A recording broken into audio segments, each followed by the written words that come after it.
Well, thank you for joining us virtually, which kind of works out seeing as this Audible original drama was in some respects produced sort of this way. Jesse, let's start at the beginning. Can you talk about this project's inception and how this story came to you? Yeah, it came about in such a strange way. I met with the wonderful people of Audible who were curious about recording a play I had written, and I think I was like 5 minutes early to the meeting. So I was there with my agent, and she said, they're also doing this incredible like original series where they're having like original content written for them through, kind of a variety of structures and formats. And she said, if you have anything, pitch it to them here. And so I said, I've always wanted to tell this story about a young father who doesn't feel anything for his child. I was a new father, and I was like the coolest thing I had experienced. And, I kind of felt for people who don't have that same experience. And so when I met with the executives at Audible, I pitched them this idea, and I said, I think it would actually work for your format because, it can be kind of like an audio diary of this guy's life experiences. It's a story that I've always wanted to tell, but I knew it wouldn't work in theater because it would just be monologues. And I knew it wouldn't work in a movie because there was no one shooting at each other or running around. And so they said they liked the idea. And so I started writing from the perspective of a new father who has no connection to his child and is distraught over that. And then the story kind of just snowballed from there. And then I ended up writing, a story that took place over the course of three decades, different generations, about this small family. So Rachel, what was it for the Audible team that made this a good project to collaborate on? Yeah, I mean, we were big fans. I think Jesse did a project that we had before this one, which was a collection of short stories. And we just thought they played so well in audio, and we were super interested. Our favorite mix is finding someone who's like naturally creative, but has something, that they've been thinking about or dreaming about that maybe haven't found a format or a way that works. So it was actually a perfect kismet where we were like, you've done things in audio that we think were really great that our customers loved, but have you ever thought of doing anything in audio first? And so when that question was posed and the answer was yes, obviously we were super excited to go a little bit deeper and hear more about it. And as we've been, moving into the original space, this is the kind of project that we're the most excited about. I think the thing about audio that is so fascinating is it's a much more intimate format, and it gives creators an opportunity to, I think, reach audience in a different way. And I felt like Jesse really embraced that format in such a beautiful way. And I think you hear that when you listen to the story. You really feel like you're present and a part of it. And that's something different, I think, that you get in audio that you maybe don't get from another format.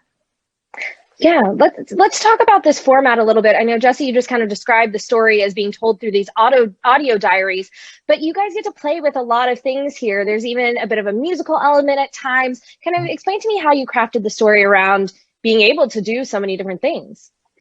Yeah, well, what I loved about this format is it didn't feel like there was like a canon that I felt like I would either be compared to or had to adhere to. And so it just kind of like was incredibly inspiring to start thinking of, if I was writing something just for audio, how can I kind of take full advantage of that medium? So I created these 3 different forms of audio recording. My character, who I play, is recording in modern day, and so he's recording on his iPhone, which is how I would record any voice memo right now. Then we go 15 years in the future, and that's the character that Finn is playing so wonderfully, and a bot therapist in school in the year 2032. And the bot therapist, that it's like a kind of guidance counselor at school, but it's a bot, and so it's just recording his. So we're hearing that audio, and it has a slightly different mastering to kind of seem slightly futuristic. The sounds are different. The experience of speaking to it is different, because in the future that's quite a common thing to kind of speak to your, a smart assistant or whatever. And then we jump back to the year 2002. it's right before the invasion in Iraq, and this young woman is on the campus of a liberal university. Her love of her life is deployed overseas, and she's sending in these cassette tapes. And so we have a different kind of recording format. She's sending these old cassette tapes that she records on her, little recorder. And then I was thinking, well, how can I even further take advantage of that? And so I wanted the character who Finn plays to be a singer-songwriter. Luckily, Finn is not only a brilliant actor, he also is an amazing singer-songwriter. So he is obsessed with his music. So he plays his music to the bot because his parents are a little negligent. And so this is like his only outlet. And so it's this very sweet, sad, but also kind of like, realistic thing that he would end up playing his music for this robot. And so I was just thinking, like, I want to write something for this medium, and I want it to exist in no other medium. And what could that possibly be? Well, Finn, tell me about when you first heard of this project and read it. What was your kind of initial reaction to the idea that, one, this was going to get to combine acting and music, but also that it's this, new audio format? Yeah, I mean, it was something that I'd never done before. Obviously, I was a giant fan of Jesse's, and so I was like, immediately, I got the script for it, and I was just incredibly excited because it was something that I'd never, ever seen before. I mean, I did theater when I was younger, and so, like, but not like a lot of it, and so this was something where that was like the closest thing I could kind of like compare it to, but it was something that also, it was like Jesse and I would talk in between takes. It's 50% the easiest thing you'll ever do and 50% the hardest thing you'll ever do. Yes, something you've never done before, but something that is, once you get it, like the rhythm of it down, it's almost stream of consciousness. And so, once you have a rhythm, it's like a really incredible thing, and you're talking in a booth, and but it's you record for a while, so it starts to get but tedious, and then it's like this really, it's almost it's a really you're just tugging back and forth between this thing where you're like, am I doing this right? And then you do it and you finish it and you're like, oh, that was fine, that was good, but then you don't really know how it's gonna do or how it's gonna sound. But I remember it was like the most brilliant thing I'd ever read, and so I was like, instantly, like, we're lucky to, Justin and I are lucky to kind of share some of the same agents. And so I got to kind of, our agent, Zach, sent me the I guess the story, the whole story and Ziggy's stuff. And, yeah, I mean, it was kind of, for me, it was like a no brainer. It was kind of everything that I am interested in as a person. It's music, and it's a character I hadn't played before, and it's a medium that I hadn't played in before. So I was really excited to do it. Well, let's talk through that recording process just a little bit, because obviously these are three separate kind of monologues. So everybody is by themselves in the story itself. So you're not, acting opposite each other, but it's also very different than reading an audiobook, for example. So how did you guys figure out how to do these performances, and what was the process of directing the audio presentations? I know, Jesse, you recorded yours first. Yeah, and you're right, Angelique. It's not like reading a novel where you're kind of a third person or a fly on the wall, or or even a first person in a traditional novel. It's really meant to be monologues in a kind of really, theatrical radio play style, just at a much longer length.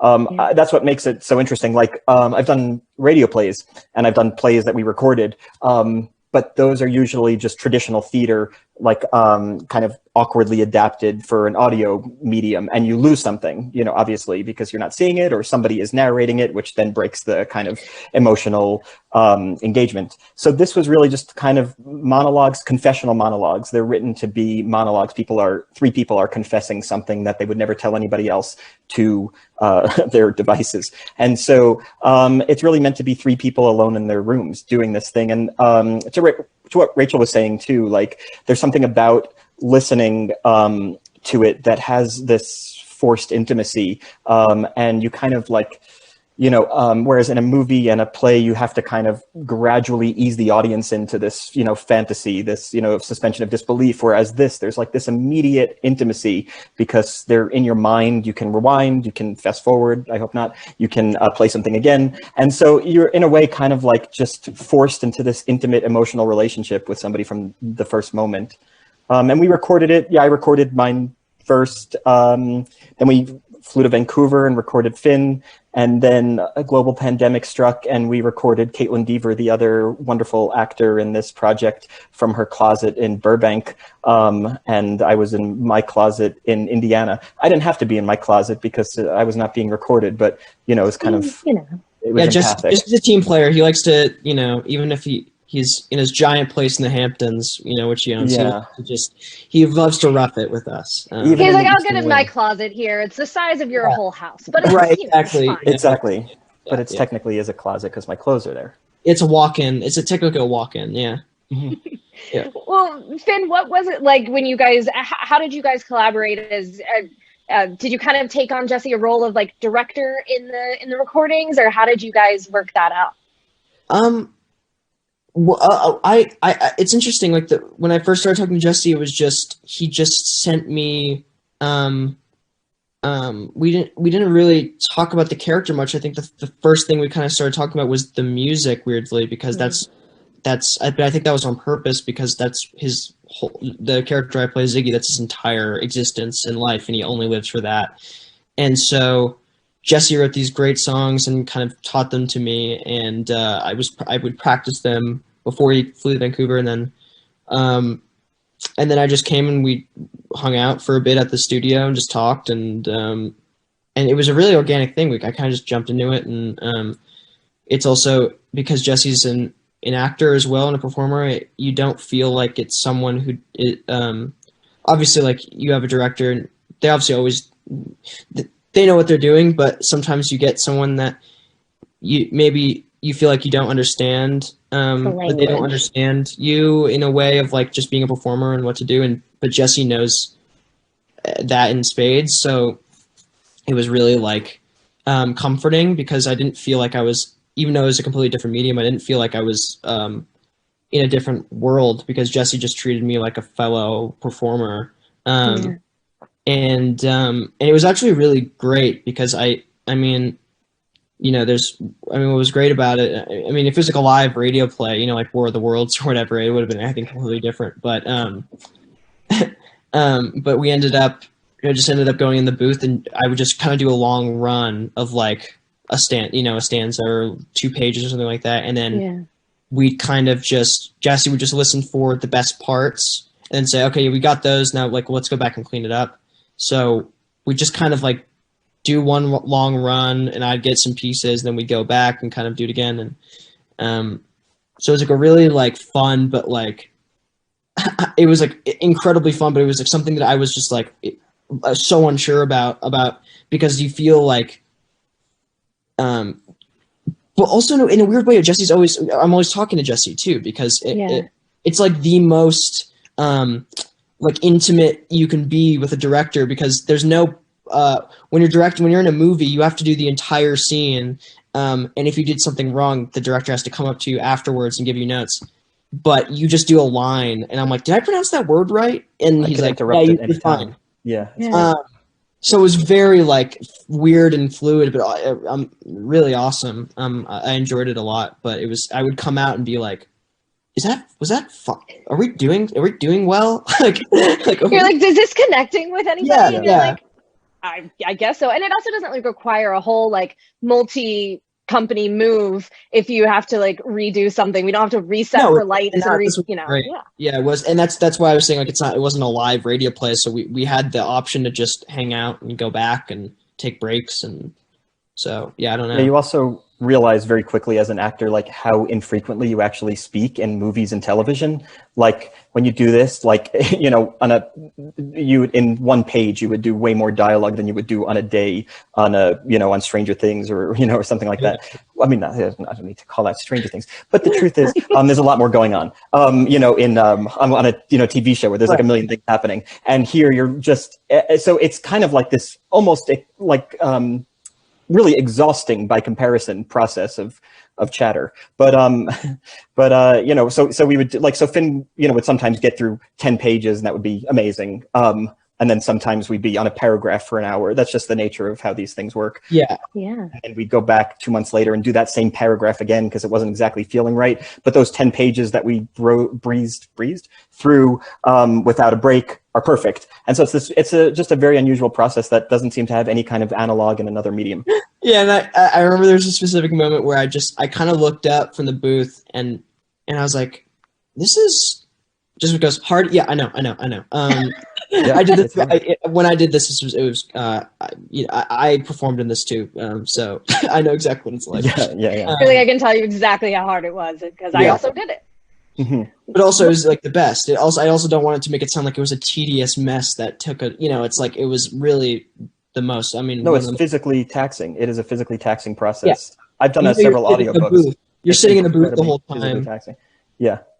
But it's really, it's great. But it was a really fun process. So. Well, Rachel, Jesse brought up earlier that whole idea that midway through the production of this, there is, of course, a global pandemic. So from the Audible side, when it comes to producing this new content in this new format, how did that change plans? Or maybe it didn't even change any sort of plans, but, you know, how did that affect how the business end looked at it? It definitely changed plans. I think for us, it was really amazing that Jesse was so hands-on. So the plan was to continue that and kind of record the third act in the same way. And so when the pandemic hit, one of the things we were most interested in was keeping things going. So we figured out how to create a recording studio at home. We called it like a studio in a box.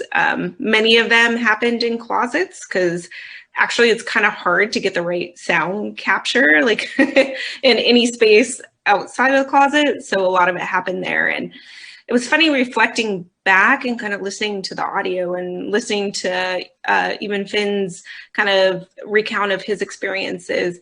I actually think there was something somewhat personal about that space. And maybe I'm just reflecting a bit because my name's Rachel and the character's Rachel. And I was in a new relationship and I was like listening to a lot of what she was saying and connecting, but there was something like super personal about what she was saying. And perhaps being in a closet like helped her connect to that space, right? Because you don't see anything on screen, but you actually don't hear anything when you're recording either. You're kind of one with that character, you're one with that narrative, and you're just there. And in the spirit of all things being present, I just think that there's like a real presence about that. And when I started listening to some of the tape back, I was a little nervous on whether or not the experiment of a home studio would work. But as I was listening, I was like, there's something magical about this time. So a little off what we were expecting, but I feel like it completed things somehow the way that they were meant to be anyway. I like what you're saying. Oh, please go ahead, Finn. Oh no, I was just gonna say it's something like I just thought of this like quote that Jerry Seinfeld said about his show. I don't know if it's Seinfeld. It's his last name as well.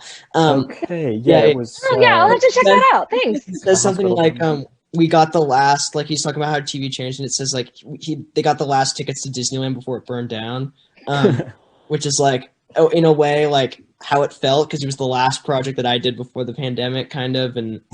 Or I think I went to Atlanta to shoot Stranger Things for a week and it got shut down, but it was like full on. It was just starting and we were all having conversations about it. Like, do you think it'll be fine? It was us just, trying to hope for the best and just like, nothing's gonna, it'll be fine. And, but we had a good time. So. When you guys have been like talking about a lot of the intimacy of these stories, I did find myself when I was listening, you feel sometimes when you're taking it in, like you're the therapist and you're kind of like psychoanalyzing the characters. And then you find yourself at other times being like, oh yeah, no, I've had those exact same thoughts and feelings like Rachel, you were just talking about. that kind of personal narrative that this creates does feel so different from an audiobook or a radio play. Jesse, for you as the author, how were you expecting this to resonate with people, or thinking that people might resonate with it, and how have you seen it be received? Yeah, it was really strange. Like I was saying earlier, because there's no like canon of like original audio presentations. Like I didn't know, should this be, half the length? Should it be tiny? Should it be very long? What is the attention span of a human being in this kind of medium? And so, my background as a writer is in theater, so I am very much aware of the constraints of this medium. Like, you can't have a play that's over 3 hours. You can't have a play in the tone that I write, which is kind of darkly comic, like that's over 2.5 hours, because people will hate the characters. And so like I'm just kind of like pretty aware of that. And with this, but I always overwrite my plays. My plays are always like 50 pages more than they should be, and I have to cut it out after the first read through, because people are falling asleep. And so like with this, I felt like I can kind of write everything that I've always wanted to for characters, because there's so much more flexibility and so much more allowance, because people can stop and start it. They can listen to it when they want.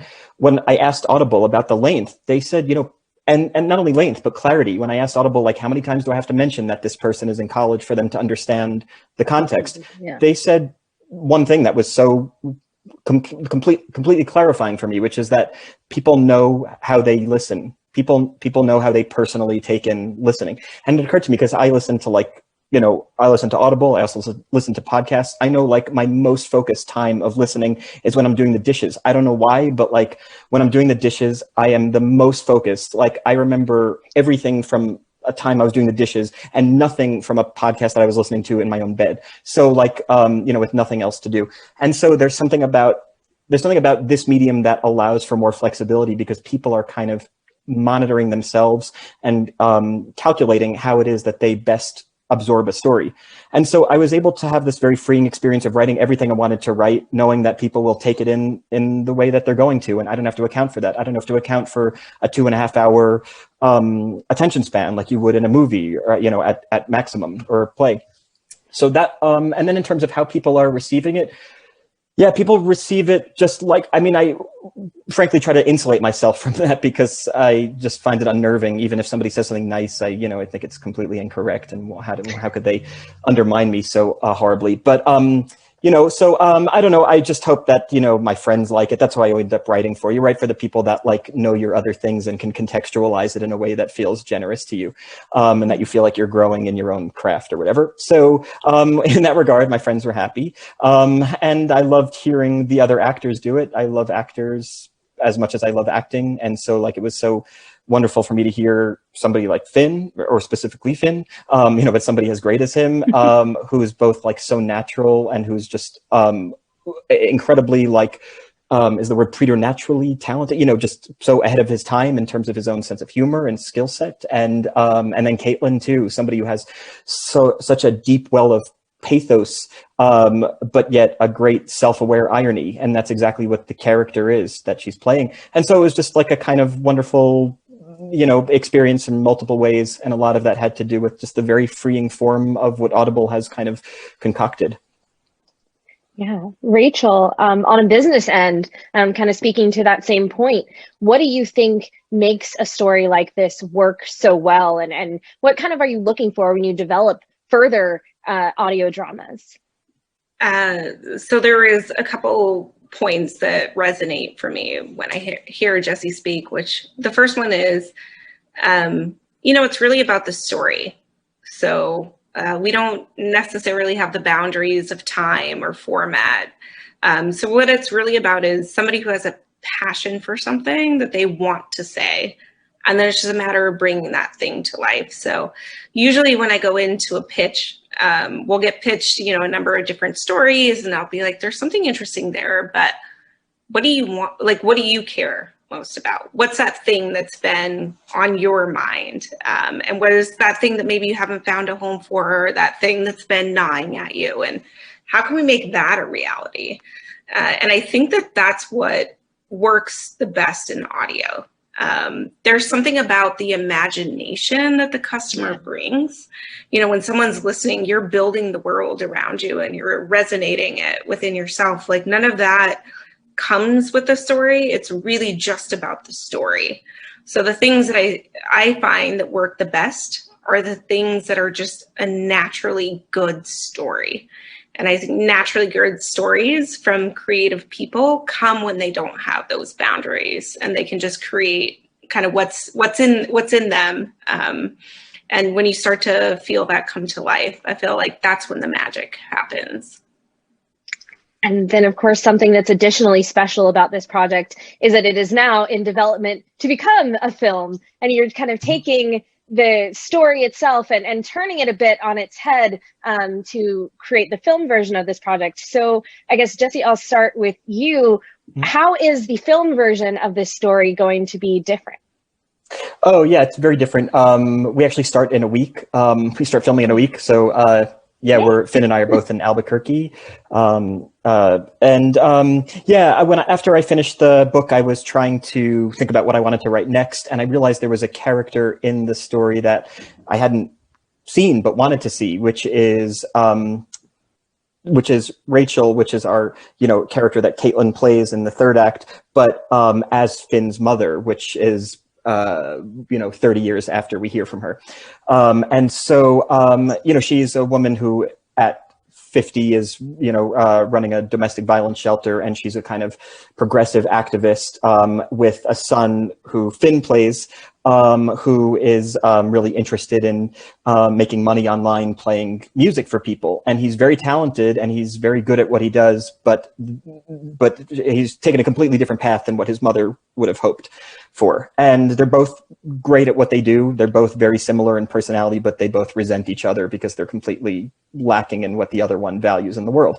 And so the movie is kind of about those two characters. So some of what you hear in the book is in the movie, but half of it, I would say, is completely new. And then the interactions are obviously all new because you're seeing it from this new person's perspective. But it was really great because, I spent so much time writing the book and I had thought so much about it. There was so much, because it was a new medium, I kept experimenting with sections that weren't working.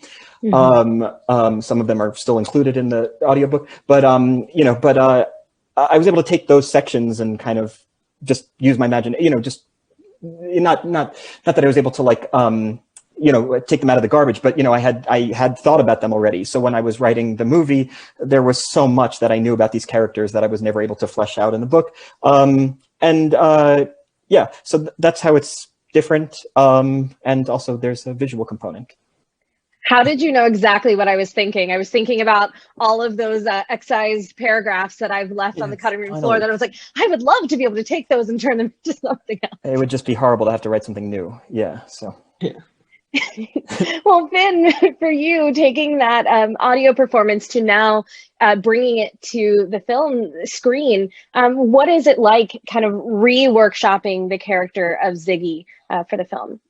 Well, it's interesting because when I was doing the audio book, or the audible original, I guess we're not calling it an audio book because it's not that. But so when I was doing that, it's funny. I wasn't really the most that I was thinking about Ziggy was I would think about when I think about the character, obviously as I was talking, but I would think about the most I would think about the characters after the sessions were done, what's happening in between that time, and he kind of recaps it obviously in each monologue. But I mean, the thing that was really interesting to me is what happens when Ziggy goes home. What are those conversations like with his mom? What are they really like? Is he a unreliable narrator? Is he, all these things. And so, I mean, when I got the script and when Jesse wanted me to do it, I literally said, I texted him and I said, I'm in, no questions asked. And he said, really? You should probably ask some questions. You definitely shouldn't take it like that. And I read, I mean, it's the same thing. I read the script and I just it's the tone is my favorite thing about movies. It's a movie about a relationship that is dark and drama filled, but also hilarious because of inherently the kind of people the way these people are, and so it was. I mean, it's been really fun for Jesse and I to actually like go into these scenes and really like act it out, because there was something, you know, as an actor, when you're in the booth, you're thinking about Ziggy is basically in a pod the whole time. He's talking to a robot. He's not like talking to, you know, he's venting to an AI. And so as an actor, the only thing you're really thinking of is like closing your eyes and thinking that you're in this little pod. But what's great about doing this movie is like you're outside of the pod now, and you can see the entire world around him, and it just digs deeper, just a little bit deeper, because you see you see Rachel. I mean, Rachel is now, you know, you see the mom's point of view, and it's a really, I mean, it's a really amazing thing. So I'm excited to play it. But we still are getting the same amount of slanguage, right? Because I'm going to potentially be like integrating like chalky and things into my vocabulary. That's funny. I don't want to. I mean, I don't even want to say if there is or not. I don't know. No, there's some slanguage, but the which is, I like that. That is slanguage in and of itself, which is kind of very meta of you, Angelique. No, very, this is very Inception. Yeah, sorry. The movie takes place in like modern day. That has more to do with like not being able to afford flying cars, and also, yeah, mainly. There's kind of always like a thing about going too far into the future, though, because you don't really know what 2032 would be like. So modern day also just makes sense. Yeah, yes. You know, mostly a budgetary thing. Yeah, no, I know exactly what it would be like. We just couldn't afford it. That's the other thing is like, I spent like so much time researching like futurism, you know, and then like a pandemic hit, and like so everything I was researching, I mean, there was a lot about like universal basic income, and is that going to be necessary because there's only going to be 4 companies, one of which is Amazon. Thank you. And is everybody going to be on, you know, like a universal basic income? And then the pandemic hit right when we were recording it, and suddenly that became like this actual thing. So there's a big storyline about UBI in the book, and that's how the parents make the money, and that's how the friends make the money, and then there's like a different ethical rubric that they use to judge people who are taking UBI, and like you only get it if you do social service work, because there's no capitalism. And so anyway, there was all this stuff that then happened in 2020 by virtue of so many things closing. So yes, I couldn't predict 2032 as much as I could predict 2020. Yeah, and not at all to say anything about the script, because I want people to see it. But there's something that's incredible about Jesse's writing, that is he wants it to be timeless. I don't know if that's like a thing that he thinks about when he, you know, Jesse's right here. I'm talking like he's not here, but you know, but I think that this movie is set in 2020, but it's not a 2020 movie, if that makes sense. Like it's not. There's not plot devices in the movie that ages it at all, and almost. It could have been made at any time because it's just about these people, but it just so happens that it takes place during this year. And so that's also a thing that I really appreciate about the writing, is that it's not a gimmicky in the way of timing. I might interject there and just say there's a story about humanity and people interactions. And I think regardless of the world around us, that interaction is there. So that story of, you know, how a mother relates to her daughter or her son or her husband, like all of that is there, regardless of what the world looks like around it. And I think that's part of what makes it so beautiful. Yeah, one of the things I was trying to also write about was like the kind of the cultural conflict that we're currently in. You know, we're in obviously, you know, divisive times, like, you know, nothing I've ever seen, certainly, or my parents have ever seen even. And I wanted to, in some way, write about that, but obviously you don't want to write about now because it feels too soon and it feels too trite to kind of make a kind of angry comment about the current moment through fiction, at least in my opinion, because it feels undigested.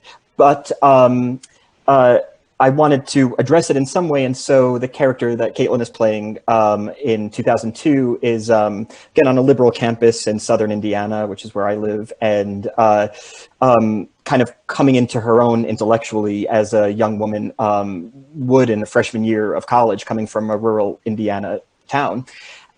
and her boyfriend is obviously about to be deployed to Iraq, and so she's incredibly supportive of the war just by virtue of having her heart in it. And yet she's on a campus that's kind of having this burgeoning protest movement, as it would, and she can't separate out her emotional feelings from her intellectual curiosities about the validity of the war. And it occurs to me, having grown up in New York and New Jersey, but now living in Indiana for reasons that it will take forensics teams to figure out, is that there is certain cultural aspects of the Midwest that I didn't experience, that I have a cynical attitude towards, that I don't have to confront, that people in the Midwest do, and obviously they similarly wouldn't know about my experiences. But I wanted to kind of address that cultural moment in the year 2002, and in that way, I mean, I wouldn't call it timeless or anything, which is a very sweet adjective for it, but I will say, like, it just kind of you see how history repeats itself in a way that allows for a certain kind of lack of datedness to, that it doesn't feel dated because history repeats itself with very similar cultural tropes and very similar cultural conflicts. Yeah, it's just about just really paying attention to the larger picture of what kind of happens in society. And as we're kind of wrapping up this conversation, I would like to ask a larger picture question about this story and really the idea of how it represents this new, in some ways, content pipeline and the different ways that you can tell stories and have stories be made. And Rachel, I would kind of like to start with you on that question and the idea that this can go from story to audio drama to film and what that means on the Audible end when it comes to the business of storytelling. So I very much love the adaptation of a story, regardless of how it goes, from a book to an audiobook, to an Audible original, to a film, to a TV show and back. I love adaptation. And I think part of that is, again, if you center around the story and something that you're connected to, also talks a little bit about, the ability for history to repeat itself or a story to find itself relevant again. There's just so many ways to re-examine something in a different perspective that it becomes super interesting, and it also kind of regrounds you back to that original story.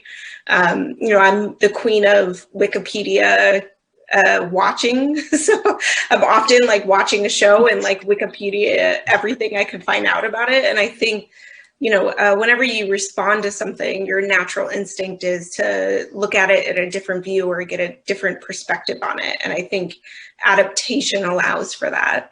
Of course, this type of adaptation I love the most, which is you get to see a different perspective.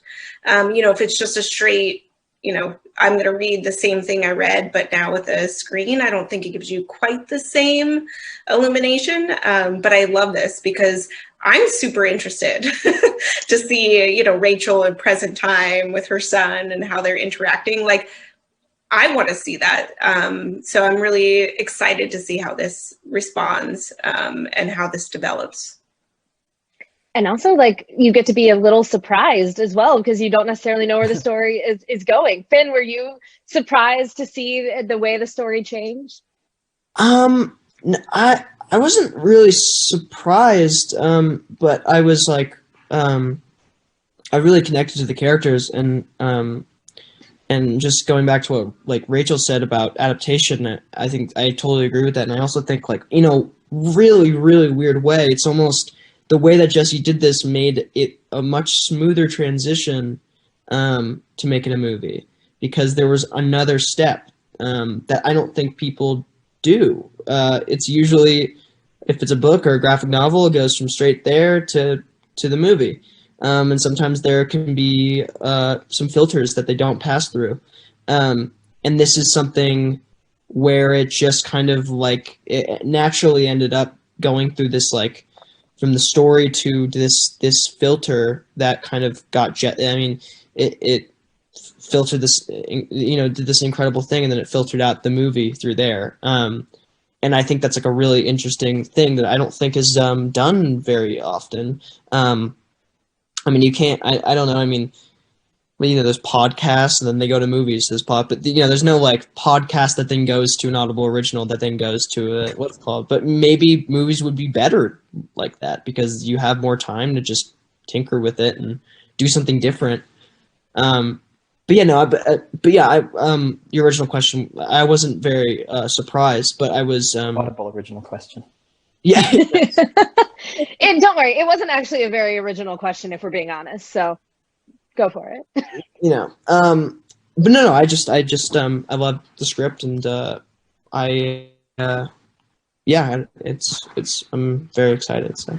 You know what, Finn, I would be happy if everything came through an Audible original. I know. Like, go ahead and Yeah. I'd be happy about that. Yeah. It's really interesting. I mean, imagine if like a lot more books went through Audible, or not books, but just stories, and then went through Audible and then to another thing. It'd be a very different adaptation world. Agreed. Well, Jesse, I'll let you have the last word on that and how you how this kind of changed your ideas and your perceptions of how content can filter through the different pipelines. Yeah, I mean, I think like what Audible's doing, similar to like, a lot of these kind of platforms or, that kind of disrupt the, I guess that's the kind of like negative connotation word, but also alter and allow for different, for flexibility. I mean, are just like are wonderful.